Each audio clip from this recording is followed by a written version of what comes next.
사전에 해당 업체의 주가 정보 이런 걸 빼내가지고 그걸 미리 사 기사를 써 올라가 그때 팔아. 삼부토건 주가 조작에 언론도 주요한 역할을 했다.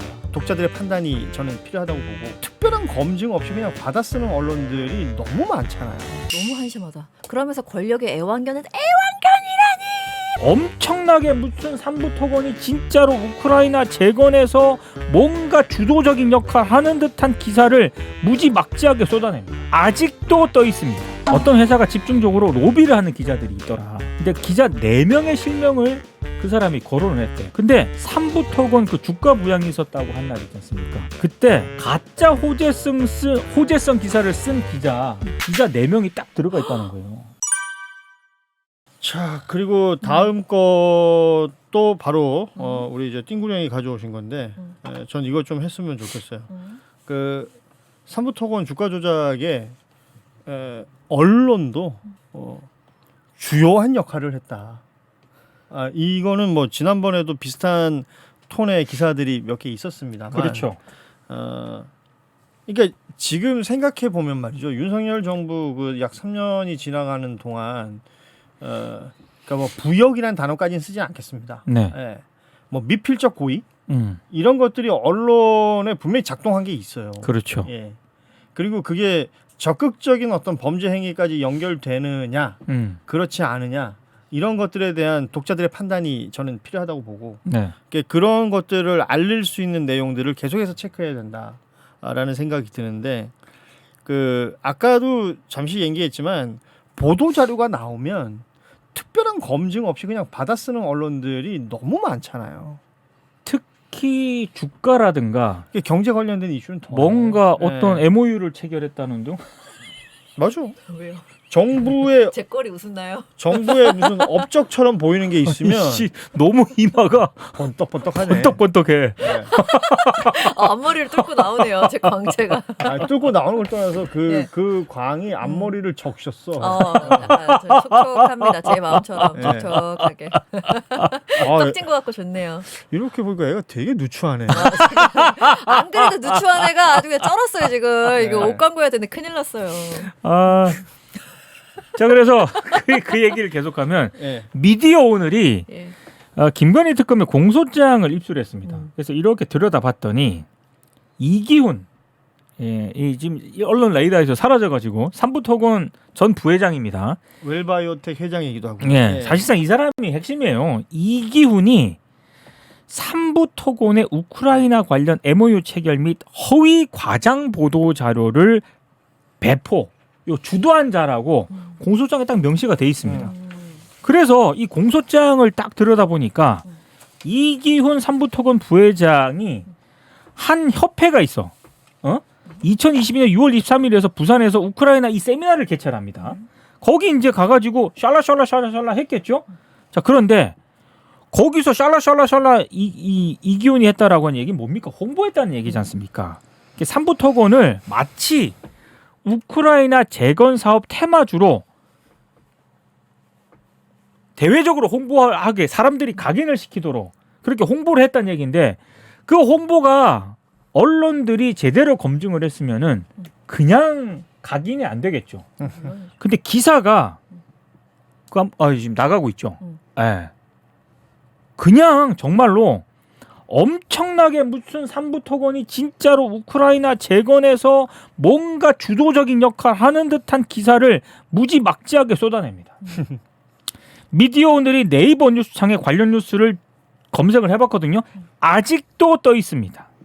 삭제되지 않은 채. 미디어 오늘 이 보도를 할 당시에 그러면 삼부토건의 어떤 이런 홍보성 기사를 써준 매체 파이낸셜 뉴스, 머니에스, 아시아경제, 머니투데이, 프라임경제, 이투데이, 서울경제TV, 톱데일리, 글로벌 이코노믹, 뉴스핌, 뉴시스, 대한경제, 더벨 등등등의 기사가 여전히 검색이 된다는 거죠. 지금도 네이버에 있다는 겁니다. 지금도 네이버에서 검색이 된다는 겁니다.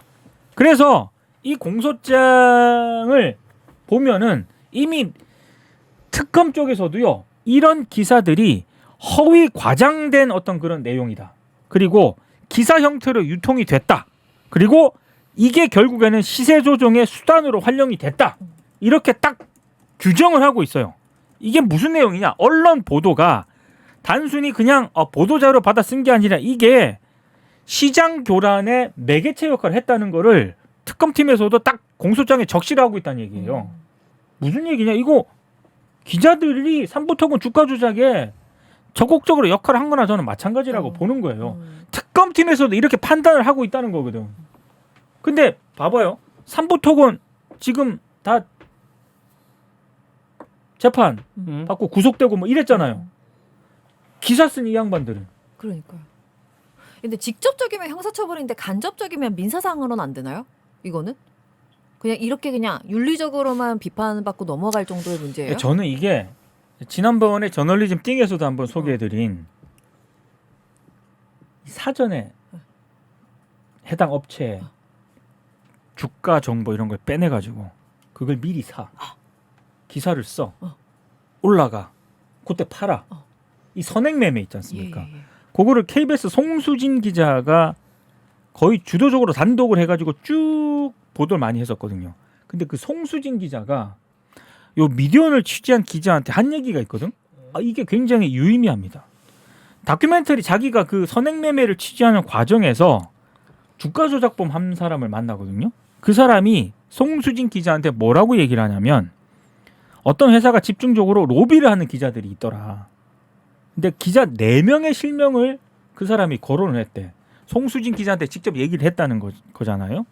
근데 이번에 특검이 삼부토건 그 주가 부양이 있었다고 한 날 있지 않습니까? 그때 그 가짜 호재성 기사를 쓴 기자 여러 명 있을 거 아니야.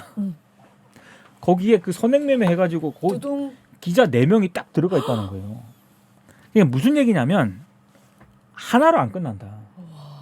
선행매매 해가지고 주가 요래 가지고 장난친 선수들은 딱 이런 식으로 계속해서 그러니까 이거는 단순히 삼부토건의 문제만도 아니고 아까 선행매매 그 문제만도 아니에요. 그렇죠. 우리 언론계에 이런 주가와 관련된 기사들이 얼마나 이런 문제점이 있는가를 딱 보여주는 거죠. 이건 진짜로 문제예요. 그러면 우리 기자도 지금 잘못된 기사 쓴 기자도 잡고 그 주가 조작도 잡고 1타 2피로 요 놈들 좀 따끔하게 손보면 안 됩니까? 그러니까 이게 이런 기자들은 좀 제가 봤을 때는 주가 조작, 이 주가 조작 뭐 20분 전에 KBS 송수진 기자 기사, 이 선행매매 연루 기자 7명 고발을 통보했다. 오호. 언론사 규제가 필요하다는 이런 기사가 또 우리가 띵에서 하는 걸 알았나 봐. 20분 전에 이 기사를 근데 기사가 뜨네요. 이것도 바로 검색해주는 우리 PD님 센스 지렸다. 그러니까 사실 선행매매가 주가 조작에 어떻게 보면은 굉장히 언론계하고 이게 깊이 연관돼 있다는 걸 보여주는 거거든요. 삼부토건도 마찬가지예요. 그러니까 선행매매를 떠나서 이런 식으로 호재성 기사를 써주고 다 그런 건 아니겠지만 혹시라도 그 사전 정보를 몇몇 기자들이 만약에 알았다. 폐가망신 가자. 나는 이거 좀 더 들어가 봐야 된다고 생각하는데 아까 형 지금도 네이버에 찾으면 나옵니다. 매체들 있잖아요. 뭐 파이낸스부터 시작이 쭉 있어. 뭐 뉴시스도 있고 막 그 있는데 그 매체들이 가지는 공신력이라는 게 있을 거고. 그렇죠. 그리고 우리가 흔히 말하는 이제 뭐 레거시 미디어들 중에서도 뭐 9대 일간지 뭐 아니면 메인 방송사들 그렇죠. 이들이 갖는 또 그게 있을 텐데 예를 들어서 지금 케이스가 됐던 이기훈이라는 사람이 삼부토건에 대해서 가짜 호재성 기사를 막 그 보도자를 만들어서 뿌려. 예를 들어서 저 우크라이나랑 뭐 어쩌고저쩌고 하기로 해갖고 MOU를 체결하게 됐다라면서 뭐 빠져나갈 구멍은 다 만들겠지만 문장 그럴듯하게 만들어가지고 보도자를 뿌리겠지. 그러면 상대적으로 막 열동률도 낮고 영향력도 낮은 매체 어딘가가 그 기사를 쓰잖아. 그렇죠. 그러면 그 기사가 쓰여진 다음이 중요하다고 난 보거든. 왜냐하면 직접 취재 안 하는 기자들은 보도 자료를 받아서 바로 쓰지 않고 이미 기사가 릴리즈가 된 다음에 쓰면 문제가 안 된다고 생각하는 애들이 있어요. 맞아. 그럼 나는 면피가 되는 거거든. 그렇죠. 야 여기 기사가 나왔으니까 나도 쓴 건데 뭐 라고 하는 애들이 있다는 거예요. 그렇게 퍼져나가는 거거든. 그렇지 않아? 아까 뭐 예를 들어서 그 매체들을 뭐 이렇게 폄하할 생각은 없지만 그 매체들이 우리의 모든 미디어 환경을 장악하고 있다고 말하기에는 조금 작은 매체들 그렇죠. 아니냐는 거야. 그러면 저게 어디로 어떻게 퍼져나갈 것이냐. 그러면 내가 주식을 하는 사람이고 어디선가 뭐 찌라시를 받든 뭘 받든 하는데 예를 들어서 A 매체에 이런 그 MOU 기사가 있더라. 이거 하고 이게 아닌 우리가 이름 들으면 알만한 다 아는 그 정도 큰 규모의 매체에서 이 기사가 있더라고 또 완전 다른 거잖아. 그렇죠. 시장에 전달되는 그 무게도 다르고. 음. 그런데 작은 회사라도 어디선가 기사를 썼다는 것 때문에 그걸 아무런 부담 없이 예를 들면 가책 없이 그냥 막 갖다 나르는 경우들이 있는 거예요. 그러니까 이런 걸 노리는 겁니다.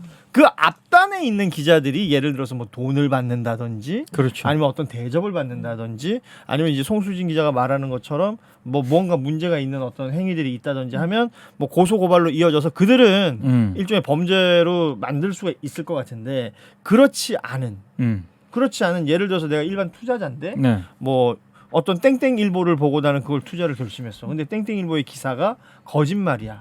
근데 땡땡일보는 나는 속았다라고 말해버리면 어떡하냐는 거지.